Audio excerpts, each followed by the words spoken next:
اور جو بمشکل اس نے الفاظ ادا کیے وہ سیرت کی کتابوں میں لکھا ہوا. اس نے یہ کہا کہ بیٹے اگر وہ محمد تو ہے تو چل میں تیرے ساتھ چلتی. پوری ہماری داستان سیرت اسی سے بھری پڑی ہے. اور یہ ایسا اسلحہ ہے جس کا وار خالی جاتا ہی نہیں ہے. یہ بلٹ ہے, یہ رائفل ہے, یہ پسٹن ہے, اس کا تو خالی بھی جا سکتا ہے. بتایا کہ اس کا وار خالی ہی نہیں جاتا. اور اگر نوجوان اس درجے پہ آ جائیں تو انشاءاللہ انقلاب برپا ہو جائے گا. باپ کا ادب کرنے والے, بوڑھوں کا ادب کرنے والے, بچوں سے شفقت کرنے والے, خواتین کا احترام کرنے والے, ماں بہن اور بیٹی سمجھنے والے, سماج کے اندر سب کے لیے رحمت بن کر کے اگر ابھر جائیں یہ نوجوان. صرف میں کہتا ہوں کہ 100 200 400 نوجوان یہ صرف الہ آباد کے اندر اٹھ کے کھڑے ہو جائیں, ابھی الہ آباد کی کائے پلٹ ہو جائے گی. لیکن ہم یہ کیوں کرنا نہیں چاہتے؟ ہمارے حبیب صلی اللہ کائنات صلی اللہ علیہ وسلم نے یہ کیا ہے, صحابہ کرام نے یہ کیا ہے, اسی کے ذریعے دین پھیلا ہے. اور اگر یہ کریں گے ہم, اس دنیا میں بھی سکھ اور عزت کی زندگی اللہ تعالیٰ دے گا, مرنے کے بعد جنت دے گا. کتنا بڑا وعدہ ہے اس کے لیے. کار دعوت ہمارا کام ہے, کار دعوت ہمارا کام ہے. دعوت کا کام جہاں تک ہو سکے, بلغوا عنی ولو آیا, میری جانب سے پہنچا دو, ایک آیت ہی کیوں نہ ہو. جوانیاں لگا دی اس میں صحابہ کرام نے. ہم تمام کو بھی اس جانب آگے بڑھنے کی ضرورت ہے کہ ہم اللہ تعالیٰ کے دین کے داعی بن سکیں. Being a member of Muslim امہ, یو آر دا ریپرزینٹیٹیو آف اسلام. آپ کی حیثیت کچھ نہیں ہے, آپ اجتماعیت میں ہیں, امت میں ہیں, اس کے ایک ممبر ہیں, اس کے ایک فرد ہیں, اس کے رکن ہیں. تو آپ کی اور ہماری حیثیت اللہ تعالیٰ کے دین کے داعی ہے. درزی ہونے کی حیثیت سے, ٹیچر ہونے کی حیثیت سے, بزنس مین ہیں آپ, کسان ہیں آپ, اسٹوڈنٹ ہیں آپ, ٹیچر ہیں آپ, کچھ بھی آپ ہیں, کہیں بھی آپ. ذاکر نائک صاحب کا حوالہ بار بار آتا ہے. اب وہ جیسے کم فہم کلمی لوگوں کو بھی بلاتے ہیں وہاں اپنے یہاں, ان کی ذرا نوازی ہے یہ. ان کے جو استاد تھے احمد دیدات صاحب. احمد دیدات صاحب کا کیا واقعہ ہے؟ احمد دیدات صاحب ساؤتھ افریقہ میں گجرات سے منتقل ہو کر کے وہاں وہ گئے, اور وہاں پر وہ کپڑے سلتے تھے, روزی روٹی کر.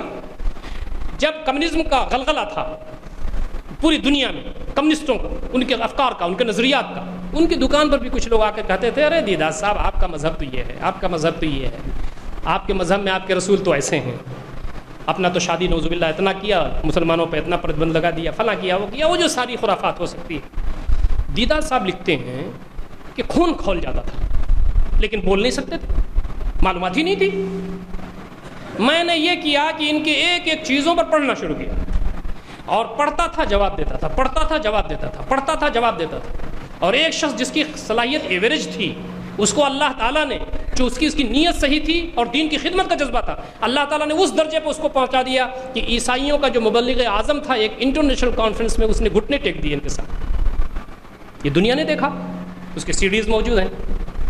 تو یہاں یہ نہیں ہے کہ کسی بھی بڑے ادارے سے فارغ ہو کر کوئی مولانا شیروانی اور ٹوپی میں آئے گا تو وہی دین کی خدمت کرے گا. نہیں, آپ کسی کالج کے پڑھے ہوئے ہوں, کسی اسکول کے پڑھے ہوئے ہوں, بلکہ یہ سمجھ لیجئے کہ پڑھے بھی نہ ہوں, اگر آپ بہت معمولی پڑھائی ہو یا کچھ بھی نہ جانتے ہو, اگر نیت صادق ہے تو آپ اللہ تعالیٰ کے دین کے داعی بن سکتے ہیں. اور یہ کام اگر ہمارے نوجوان اٹھ کر کے کرنے لگیں تو انشاءاللہ العزیز تیزی کے ساتھ ہمارے ہاں تبدیلی واقع ہوگی. صلاحیتیں دینے کے لیے آپ تیار رہیے. میں آخری باتیں آپ سے کہہ کے اپنی جگہ لینا چاہتا ہوں, وہ یہ کہ یہود و نصارہ کی جو سازشیں پوری دنیا میں ہیں اس کے 10 پوائنٹس ہیں. میں اس پر ڈیٹیل نہیں بیان کروں, ٹائم نہیں ہے میرے پاس, آپ پڑھ ڈالیے اس پر, اور جتنا بھی پڑھیں گے اتنا کافی ہے انشاءاللہ آپ کو ہوگا. انگلش میں موجود ہیں, اردو میں بھی شاید کم ہوں, ہندی میں کم ہوں, انگلش میں بہت موجود ہیں. یہ جو اب کمیونزم کے زوال کے بعد کیپٹلزم جو آخری نتیجے پہ پہنچ رہا ہے, اور یعنی امریکہ کا جو تھنک ٹینک ہیں وہ لکھتے ہیں کہ 2020 اور 22 میں امریکہ کے سارے اسٹیٹس بکھر جائیں گے. اس پر کتابیں موجود ہیں, آ گئی ہے سب کچھ. اور اس سے آگے لوگ یہ لکھتے ہیں کہ 2020-22 میں تو امریکہ کا جنازہ ہو جائے گا, تو غائبانہ نماز جنازہ تو 25-28 تک پڑھی جائے گی, تو 2030 میں اسرائیل ختم ہو جائے گا اس زمین سے. یہ لوگ لکھنے لگے ہیں. اب سوال یہاں کنفیوژن پیدا ہوتا ہے کہ بھئی یہودیوں کو تو حضرت عیسیٰ علیہ السلام آ کے ختم کریں گے, تو وہ پورے یہودی نہیں ختم ہوں گے, لیکن بیت المقدس کا جو حصہ ہے وہ انشاءاللہ العزیز 2030 تک پاک ہو جائے گا. کون کریں گے پاک؟ ہم جیسے نوجوان. کیا وہ یورپ اور امریکہ اور جرمنی اور فرانس کے نوجوان اٹھ کر کے کھڑے ہو رہے ہیں, جو کل تک گالیاں دیتے تھے آج اللہ تعالیٰ کا جھنڈا لے کر کے پاسباں مل گئے کعبے کو صنم خانوں سے. تو یہ چیز دنیا میں چینج ہو رہی ہے, لیکن جو ان کا ایجنڈا ہے یہود و نصارہ کا, کہ بھائی اب ہمارے سامنے اگر کوئی ڈٹ سکتا ہے تو اسلام ہے. کیوں؟ سارے لوگ گھٹنے ٹیک دیے. آپ کو معلوم پوری دنیا اس وقت گھٹنے ٹیک چکی ہے ہر لحاظ سے. اب بھارت آپ کا کہاں چلا گیا؟ آپ دیکھیں پہلے یہ غیر جانبدار الممالک میں سے تھا، لیکن اب اس نے گھٹنے ٹیک دیے. کیوں گھٹنے ٹیک دیے؟ کچھ نہیں ہے. ہندوازم کے پاس کچھ نہیں ہے. آپ دیکھیں بدھزم کے پاس کچھ نہیں ہے، جین مت کے پاس کچھ نہیں ہے، سکھ مت کے پاس کچھ نہیں ہے. کمیونزم اپنے انتہا کو پہنچ چکا ہے، کیپٹلزم وہی بچا ہوا ہے. اب اگر کوئی چیز راستے میں کوئی چیز ہے رکاوٹ تو وہ اسلام ہے نظریہ کی بنیاد پر، اور اس کی بیس قرآن ہے اور نبی صلی اللہ علیہ وسلم کی زندگی. اسی لیے اسی پر پورا اٹیک ہے. ان کے 10 پوائنٹ ہیں، میں اس کو صرف پڑھ دیتا ہوں اور ہم اس کے روشنی میں نوجوان اپنی ذمہ داریاں کیا انجام دے سکتے ہیں اس کو دیکھنے کی ضرورت ہے.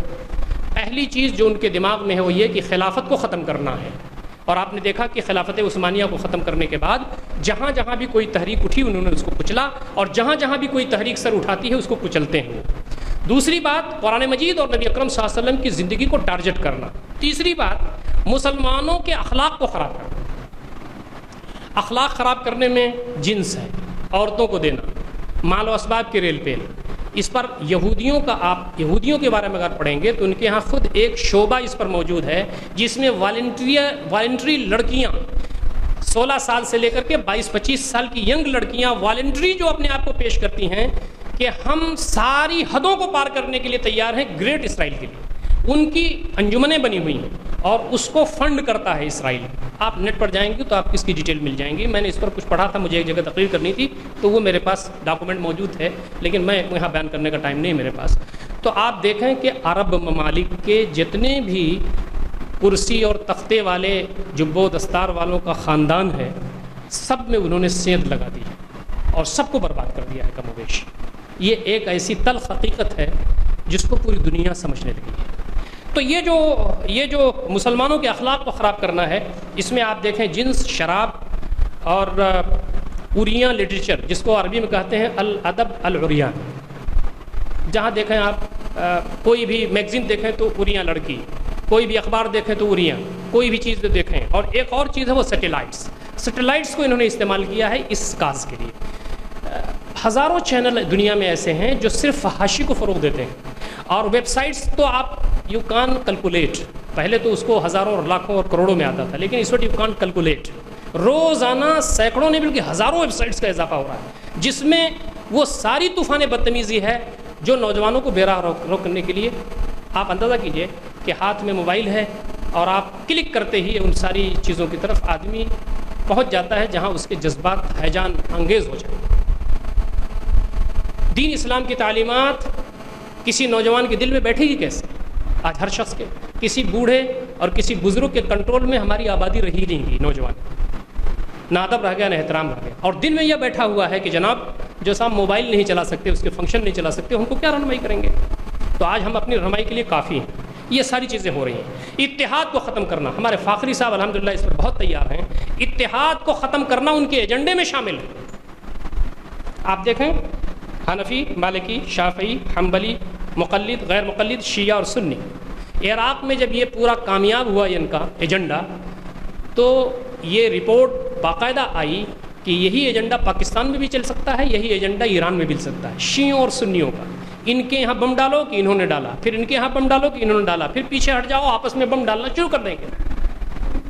اتحاد کو پارا پارا کیا جائے. پانچویں چیز ہے کہ دین میں شک پیدا کیا جائے. قرآن کے بارے میں شک پیدا کیا جائے کہ نبی صلی اللہ علیہ وسلم نے لکھا ہے نعوذ باللہ، اس کی آیات کے بارے میں شک پیدا کیا جائے، احادیث کے بارے میں شک پیدا کیا جائے. یہ پانچواں ایجنڈا ان کا ہے.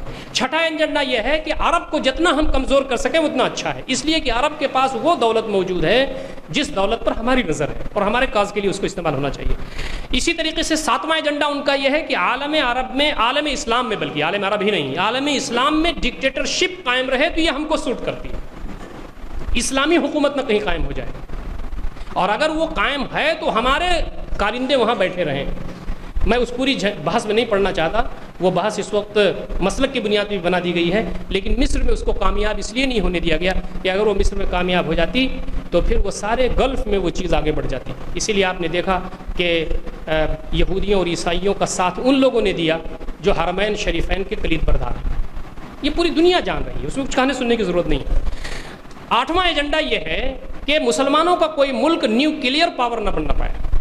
ان کے پاس کوئی طاقت ایسی نہ آنی پائے کہ جو فوجی طاقت ہو یا ملک کو یا دنیا کو تسخیر کرنے کی صلاحیت ان کے اندر پیدا ہو جائے. ایسا نہیں ہونے دیں گے ہم. اور نواں ایجنڈا یہ ہے کہ کہیں بھی ان کو پاور میں نہ آنے دیا جائے. اگر یہ پاور میں آ بھی جائیں تو کچھ ایسے فتنے برپا کیے جائیں عوام کے اندر اپنے ایجنٹ چھوڑ کے، جس سے یہ معلوم ہو کہ ان پر سے اعتماد اٹھ گیا ہے، اور پھر وہاں پر فوج یا دیگر لوگ وہاں پر آ کر کے اپنا قبضہ جما لیں. اور آخری بات یہ ہے کہ عورت کو خراب کیا جائے، چاہے وہ یہودی ہو، چاہے وہ عیسائی ہو، چاہے وہ مسلمانوں کی ہو، دنیا کی کوئی بھی عورت ہو، اس کو عورت نہ رہنے دیا جائے. انصاف کی بنیاد پر، مساوات کی بنیاد پر، حق دینے کی بنیاد پر، وغیرہ وغیرہ. نبی اکرم صلی اللہ علیہ وسلم نے فرمایا تھا کہ مجھے اپنے بعد تم پر جو سب سے بڑا خطرہ ہے وہ عورتوں کا خطرہ ہے. اور اس وقت کیا ہوگا تمہارا، آپ نے بہت پیشن گوئیاں بھی فرمائیں، اس وقت کیا ہوگا جب تمہاری عورتیں خراب ہو جائیں گی اور تمہارے قابو میں نہیں رہیں گی. تو یہ پوری مہم چل رہی ہے دوستوں. میں اس پر کچھ بولنا نہیں چاہتا، میں صرف آپ سے یہ بات کہنا چاہتا ہوں کہ اس وقت جو کچھ ہو رہا ہے عالمی سطح پر، اس کو پڑھیے اور یہ متعین کیجئے کہ میں اس میں کیا کر سکتا ہوں.